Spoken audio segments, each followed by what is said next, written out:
There are claims Victoria has a toxic legacy from its years of gold mining, worrying levels of mercury and arsenic that remain in our riverbeds.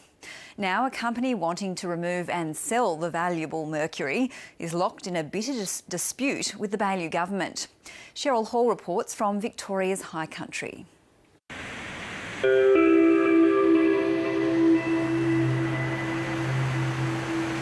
We've had samples out of there, Cheryl, and there's a lot of stuff in there. Originally it was a big water wheel here and it was belt driven up to there where they had the crusher. The crusher is long gone, but the tailings remain more than a century later. Andrew Helps and Ian Brown are not looking for gold. They're trying to find out how much mercury remains from the gold mine which poured its waste into this creek. Well, this is Raspberry Creek. It flows down the road here. It joins up with Gaffney's Creek and this goes into the Goulburn. This is a Goulburn River tributary and it should be pristine drinking water. Should be. A little further downstream, there are more remains of the gold mining that flourished in the upper Goulburn. This yellow line yellow-orangey line that you can see here is the crusher finds as they came out of the crusher. And of course you've got a creek running through the middle of it. Mercury is still used in illegal mines like this in Indonesia to separate the gold from the ore. Australia's historic gold mines used a similar process and dumped hundreds of tonnes of mercury into rivers. The average from here was around the 450, maybe 500 milligrams per kilogram. And how would you describe those levels? In a word, horrendous. The problem in Australia is we have so many of these sites. You know, Victoria's got 23 major historical gold mining sites, another 17 smaller ones, polluting 24 of the 29 river basins in Victoria. It is a huge problem. Andrew Helps has managed mercury recovery projects in China and Vietnam. In 2006, the federal government contacted him about Australia's legacy mercury. Since then, he's acquired a federal permit under the Environment Protection and Biodiversity Conservation Act and was about to start testing riverbeds in the Upper Goulburn in January last year. According to our original business plan, which our Commonwealth permit was based on, we would have had about 45 people working up here now, and we'd be well on the way to the early stages of getting the mercury removed, at least from the top end of the catchment. But of course, we're nowhere near that. That's because the Victorian Department of Sustainability and Environment won't allow him to take samples deeper than 300 millimetres. Well, we want to be able to test it at depth, which means putting a little 2-tonne excavator in there and digging it down to the bedrock and investigating what is sitting on the bedrock. Mercury is converted to methyl mercury in the environment, and it's handled carefully by scientists. In the labs here, it has to be stored in our highest level security labs, handled with the highest level security protocols. It's well understood to be a highly dangerous substance. But when it's released into our atmosphere, into our waterways, gets into the food system, and not just stays in the food system, it biomagnifies is the term. It gets worse. Methyl mercury enters the food chain when it's eaten by small fish and bioaccumulates as those fish are eaten by larger fish. It's had devastating effects on children during the pink disease epidemic in Australia and more recently in Minamata in Japan. In terms of looking after children and unborn babies, I would rate it as extremely serious because it's not an unknown. Mercury will damage children. It does it terribly well. That's the disaster of mercury.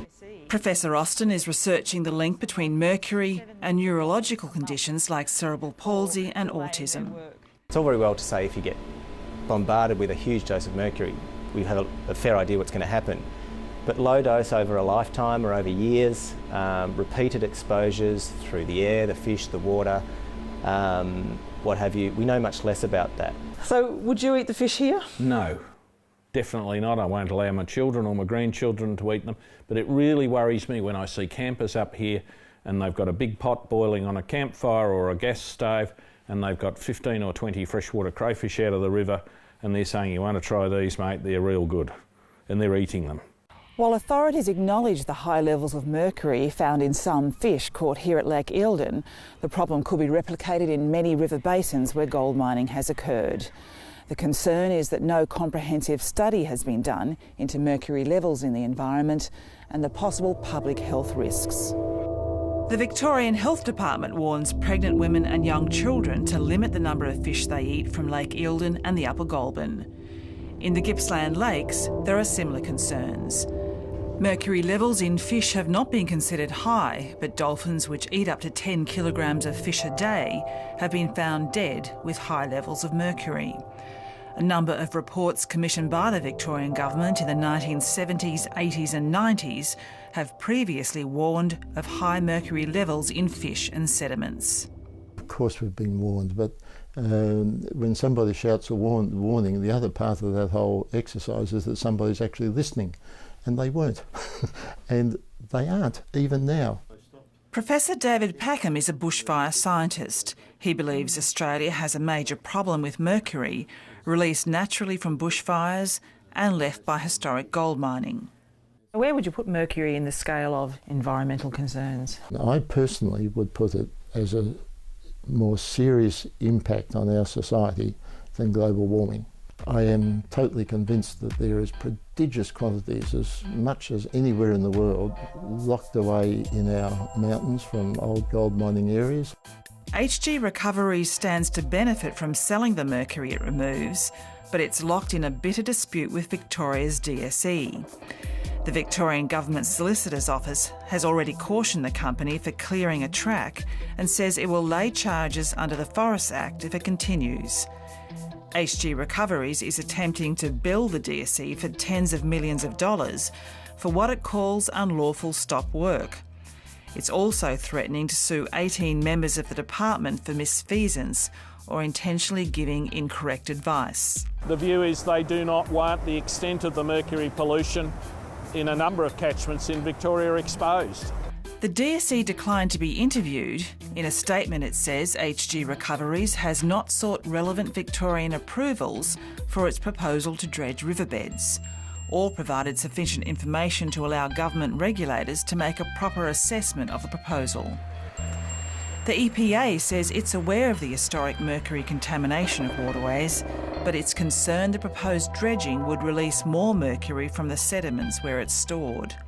Australia has been closely involved in negotiations for a United Nations Mercury Treaty due to be signed early next year. The final form is not yet known, but it will aim to reduce or eliminate mercury from the environment. Trying to measure the level of devastating consequences, is it one child or is it 1,000 children a year being affected? We don't know.